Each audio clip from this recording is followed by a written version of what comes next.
يا رب بلغنا شفاعته التي بنوالها ننجو من النيران.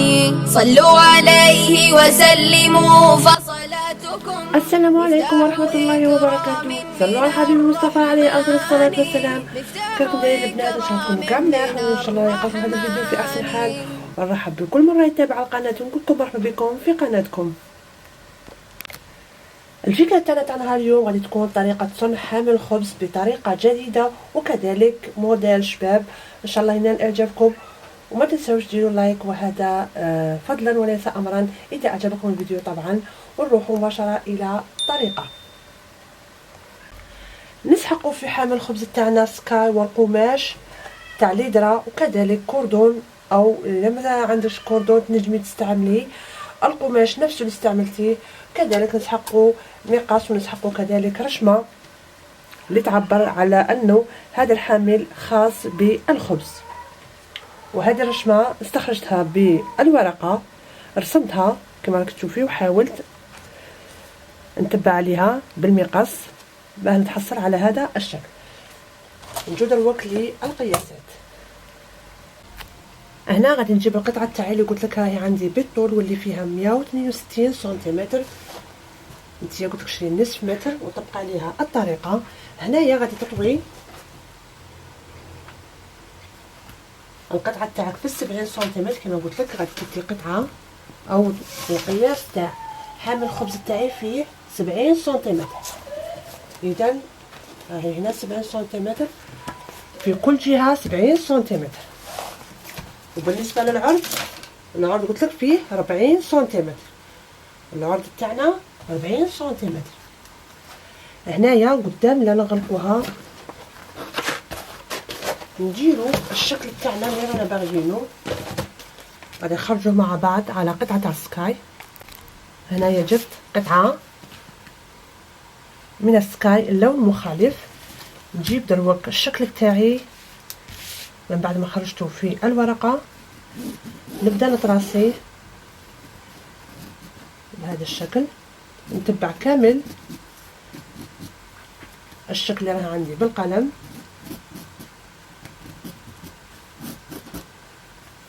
طريقه سهله والنتيجه غادي تخرج لك روعه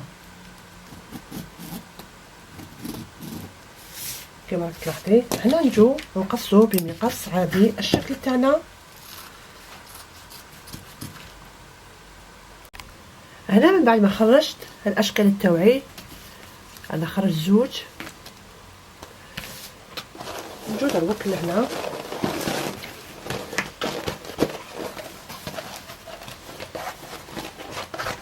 الطرف الامامي اللي غادي نديروه من الامام. نحاولوا نركبوا فيه القطعه تاعنا بهذه الطريقه.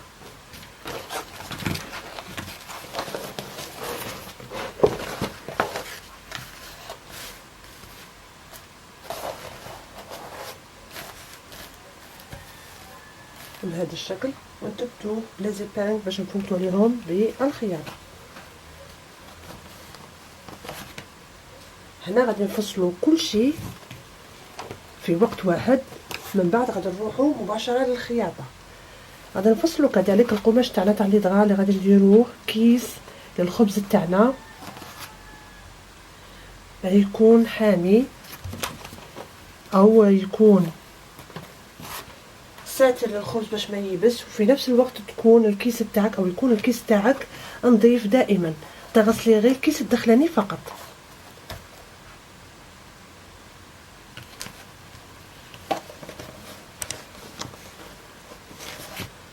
اذا غادي نثبتوه بهذه الطريقه. من بعد نفوتوا عليه بالخياط. هنا نجيو للكيس تاعنا. بالنسبه للقياس تاع الكيس تاعنا فيه 70 سنتيمتر، 70 سنتيمتر على 40 سنتيمتر. 70 سنتيمتر هي على 2، اي 70 من كل جهه. تدي قطعه مستطيله الشكل فيها 140 سنتيمتر على 40 سنتيمتر.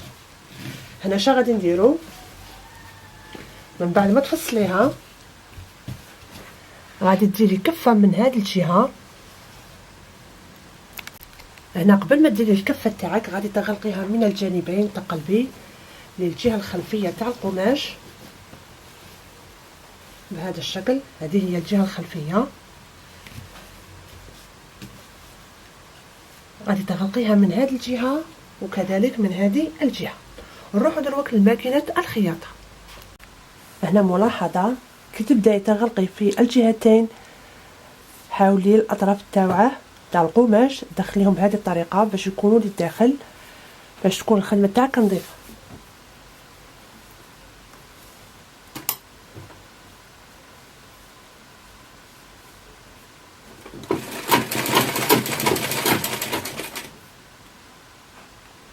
هنا من بعد ما غلقت الجانبين نجو عند هذه الزوايا، غادي نعين 3 سنتيمتر من كل جهه بهذه الطريقه، 3 من هذه الجهه و3 غادي نعينها من هذه الجهه. غادي نتحصلوا على مربع. هنايا غادي تفتحي بهذه الطريقه، انني راشمه من الجهه الخلفيه كما راك تلاحظي، تفتحي بهذا الشكل وتفوتي ليها بالخياطه. نفس الشيء بالنسبه لهذه الجهه، تفتحيها بهذه الطريقه وتفوتي ليها بالخياطه. من بعد ما تخيطي الزوايا تاعك كما راك تشوفي غادي تجيو بهذه الطريقه. هنايا ما غاديش نقصوا، غادي تحاولي تثبتي مع الخياطه بهذه الطريقه. ونفس الشيء بالنسبه لهذه الجهه، هذا الجزء ديريه مع هذا بهذا الشكل. هنايا تبت القنات كما راك تشوفي باش ما تعاوديش تقصي وتعاودي تخيطي، كذلك غادي تجيك نظيفه كما هاك. نجو نقلبوا هذا الوكل الوجه تاعها.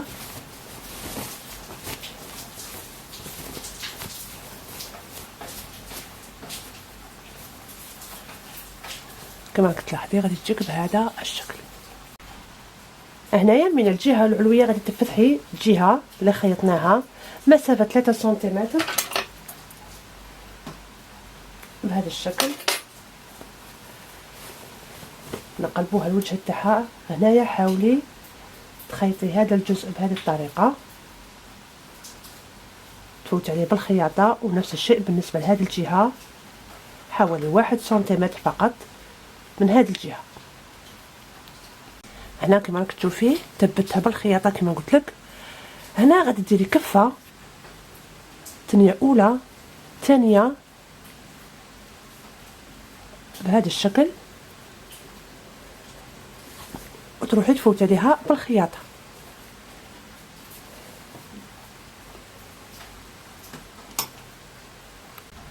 هنا من بعد ما تخيطي الكفه تاعك بالكامل كما راك تشوفي، غادي ننزعو كامل داك الخيوط كي نكملوا العمل تاعنا. طبعا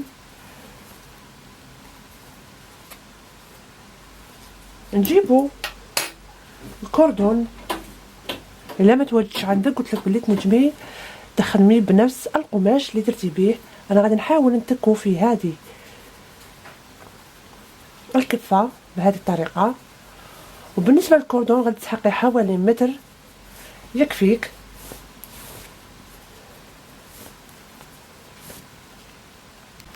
هنا من بعد ما تكيت الكوردون تاعي عقدت الطرفين كما راك تشوفي، والطرف هادو او الطرفين هادو حقهم بالولاعه باش ما يتسنسلوش.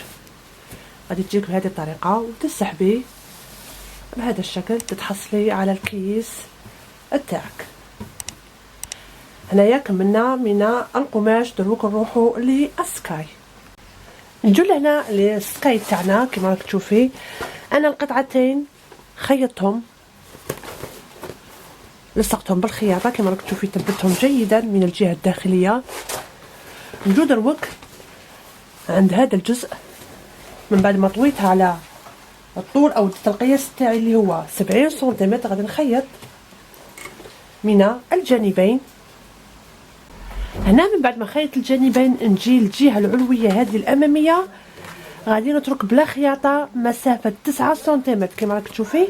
هذه هنا قلت لك 9 سنتيمتر غادي ننزعوها من الجهه الاماميه باش نقدروا نتنوا الجزء هذا او القطعه اللي دير فيها انت اللي فيها 26 سنتيمتر او 24 سنتيمتر تجي بهذه الطريقه، وتجي الجهه الخلفيه مسافه تاعها طويله على الاماميه. دوك نقصها لهنايا ونرجع معاك. هنايا نزعت القطعه تاعي اللي قلت لك فيها 9 سنتيمتر.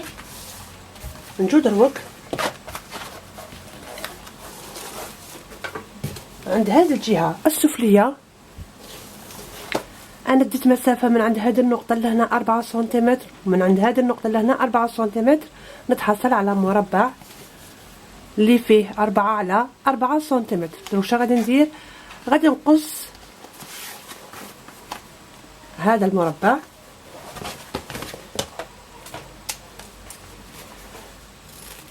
بهذه الطريقه.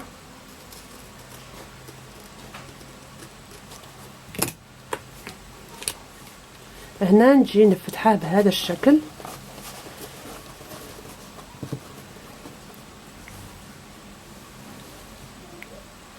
ونفوت عليه بالخياطة.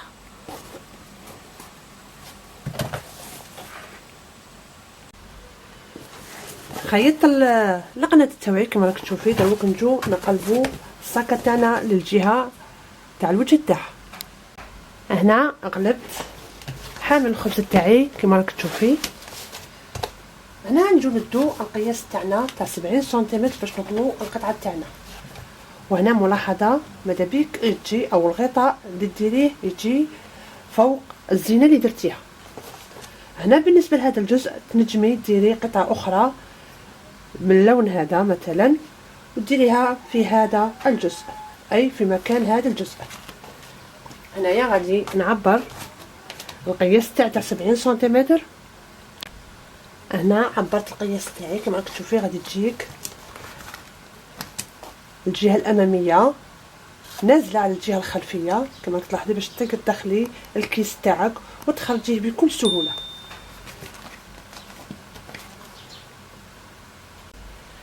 هنايا عندي كاضافه صدت هذا الجزء كنت خدمت به وبقى لي كما راك تلاحظي من نفس اللون هذا، ما خدمتوش خصيصا ليه. كانت عندي لاناب قصيتها، الزوائد خليتهم على جهه راني زدتهم دروك. غادي نحاول نحطها بهذه الطريقه باش تكون زينه وديكور كذلك لحامل الخبز تاعي. هنا غادي نحاول نقص منها او نقص من العرض تاعها. هنايا تبتها بلي زيبانغ باش من بعد نفوت عليها بالخياطه، ونجيبو دروك قطعه اللي فيها 27 سنتيمتر على 7 سنتيمتر، 7 على 27 سنتيمتر. هذه غادي تكون يد لحامل الخبز تاعنا. غادي نطويها على 3 كما راك تشوفي بهذا الشكل، ونروح نفوت عليها بالخياطه. ونفس الشيء غادي نفوت على هذا الجزء بالخياطه ونرجع معك. هنا تثبت القطعه تاعي كما راك تشوفي بالخياطه باش تجي خدمتك متقونه. نجو لهنا دروك من بعد ما خيطنا اليد تاعنا تاع حامل الخبز. انا شدرت هنا طويت حامل الخبز تاعي على 2 كما راك تلاحظي، ودرت فتحه لهنايا. هذه الفتحه غادي نحاول ندخل فيها الجزء هذا. من بعد ما ثبت اليد تاعي غادي نفوت عليها بالخياطه من هذه الجهه، كذلك نزيد خياطه ثانيه، ونرجع معكم في الشكل النهائي تاع حامل الخبز. هذا هو الحامل الخبز تاعنا، كملناه كما راك تشوفي، خرج قمه في الروعه. خياطه نقيه كبير. هذا النوع مولاتو طلبت مني نخيطه لها بهذه الطريقه باش تكون قطعه تاع الخبز او فليته تاع الخبز تدخل لها بطريقه سهله كما تلاحظي. هذا هو الكيس تاعنا اللي درناه من الداخل. هذا اللي غديري فيه الخبز وتغسليه بكل سهوله. تولي تغسلي غير هذه القطعه، هذه القطعه تبقى نقيه وتبقى جديده كذلك. كما راك تلاحظي الكيس تدخليه بكل سهوله وتحكميه من هذه الجهه، تسيريه وتنغلق كذلك، واليد تساعد باش تعلقي حامل الخبز تاعك. نجو دروك للسعر تاعو. الاخت اللي بغات ديرو كمشروع غادي تبيع هذا النوع ب70,000 لانه فيه الخدمه وفي نفس الوقت ياكل السكاي بزاف. بالتوفيق للجميع، وما تنساوش ديروا لايك واشتراك والضغط على الجرس ليصلكم كل جديد من القناه. ودمتم في رعاية الله وحفظه، والسلام عليكم ورحمة الله وبركاته. نفعه عم البوادي والحواضر، قم بنا وانظر لآيات الجمال، قم بنا وانظر لآيات الجمال. لا يزال الخير حيا لا يزال، إن في الدنيا سلاما وظلال. أخبر الأيام أنها في وصال، قم بنا وانظر لآيات الجمال.